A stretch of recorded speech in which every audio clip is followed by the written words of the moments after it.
ഇന്ന് നമ്മുടെ പെൺമക്കളുടെ സ്ഥിതി എന്താണ്? ആൺമക്കളുടെയും പെൺമക്കളുടെ വേഷവിധാനം. പ്രവാസികളെ നിങ്ങൾ ആലോചിക്കൂ. നിങ്ങളുടെ കൂടെയുള്ള പ്രായപൂർത്തിയായ പെൺകുട്ടികൾ, നാട്ടിലുള്ള പെൺമക്കൾ, അവരുടെ വേഷം എന്താണ്? അള്ളാഹു പൊരുത്തപ്പെടുന്നതാണോ? റബ്ബിന്റെ അടുക്കൽ നമ്മൾ ശിക്ഷിക്കപ്പെടുന്ന വിധത്തിലാണോ?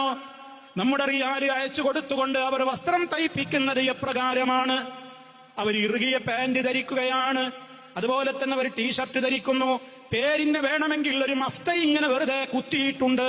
അതിന്റെ തരപ്പുകൾ മാറിലേക്ക് താഴ്ത്തിയിട്ടിട്ടില്ല, രണ്ട് സൈഡിലേക്ക് പിൻ ചെയ്ത് വെച്ചിരിക്കുന്നു. മാറ് വെളിവാവുകയാണ്, ശരീരത്തിന്റെ കൊഴുപ്പും ഉഴപ്പുമെല്ലാം പ്രത്യക്ഷപ്പെടുകയാണ്. നരകത്തിയിലേക്കല്ലേ ആ വസ്ത്രം എത്തുന്നത്?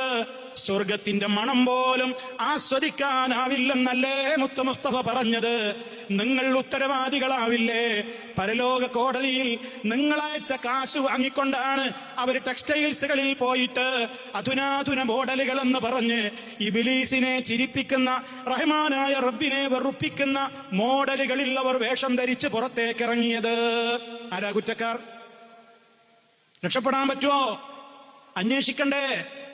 പരിഹാരം കാണണ്ടേ? അതിന് പരിഹാരം കാണാതെ ഇപ്പോഴത്തെ കുട്ടികളുടെ ട്രെൻഡാണത് എന്നൊക്കെ പറയുന്നത് ഒരു ന്യായീകരണവുമല്ല. മറിച്ച് റബ്ബിന്റെ കോടതിയിൽ ഒന്നാം പ്രതി നമ്മൾ തന്നെയായിരിക്കും. അല്ലെങ്കിൽ നമ്മുടെ മക്കൾ നമ്മളെ ഒന്നാം പ്രതിയാക്കി അവിടെ അവതരിപ്പിക്കും. വേണ്ട സമയത്ത് വേണ്ട വിധത്തിൽ പഠിപ്പിച്ചു തരാത്ത ഉമ്മയാണാ നിൽക്കുന്നത്, ഉപ്പയാണാ നിൽക്കുന്നത്.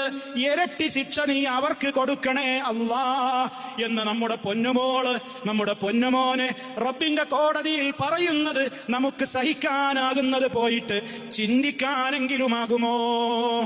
ഗൗരവത്തോടെ ആലോചിക്ക്. എന്താ നമ്മുടെ പെൺമക്കൾ പുറത്തേക്കിറങ്ങുന്ന വേഷം? അവരാരുമായിട്ടാണ് കൂട്ടുകെട്ട്? അവര് വാതിലടച്ച് ഒറ്റക്കിരുന്നു കൊണ്ട് നെറ്റ് യൂസ് ചെയ്യുന്നുണ്ടോ? അവര് പഠനാവശ്യാർത്ഥമാണ്, പ്രൊജക്റ്റിലാണ് എന്നൊക്കെ പറഞ്ഞിട്ട് അവര് ഒറ്റക്കിരിക്കുന്നുണ്ടോ? ഉപ്പമാരെ, ഉമ്മമാരെ, നിങ്ങൾ ശ്രദ്ധിക്കാറുണ്ടോ? ഉമ്മ ഖുർആൻ ക്ലാസ്സിന് വരുന്നു, ഉപ്പ ഖുർആൻ ക്ലാസ്സിന് പോകുന്നു. ടീനേജുകാരനായ മകൻ വരുന്നില്ല, ടീനേജുകാരിയായ മകൾ വരുന്നില്ല.